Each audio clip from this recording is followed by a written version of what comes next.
In this video, let's see how we can join more than two tables in SQL Server. Till now, what we have seen, we were joining employees table with departments table, and each type of joins, we were using two tables and joining them with some condition. Let's say we have one more table. We have employee projects and we have projects table also. Okay, so we have these four tables. Now, what I want to do, right? I want to see the employee name and their project name. I mean, to which project they are assigned. To get this kind of data, I want to join employees table with the employees projects table, and then I want to get the project name from the projects table. So it will require three tables in the join statement. But let's see how that can be done. So I will start with select star. Okay, and I will specify the first table obviously will be the employees. So I will put an employees table here and I will say E as an alias for this table.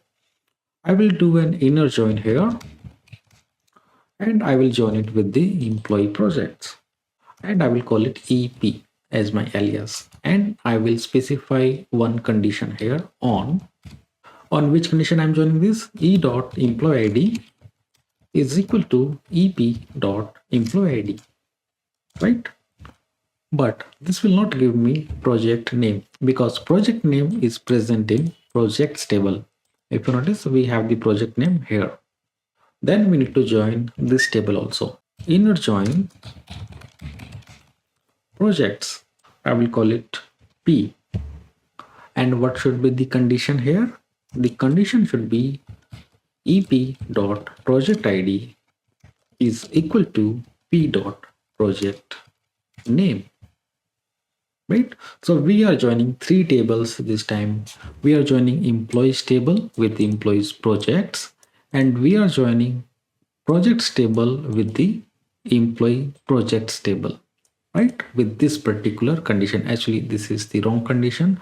P dot project name, this is incorrect. Let's change it to p dot project ID because the project ID is what we have common between these two tables.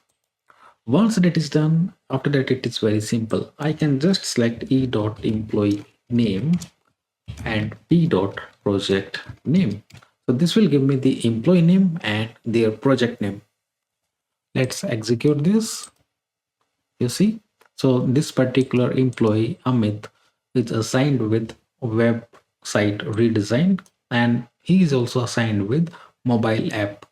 Ria is working on mobile app project and John is working on HR automation. So this is how you can join more than two tables in SQL Server.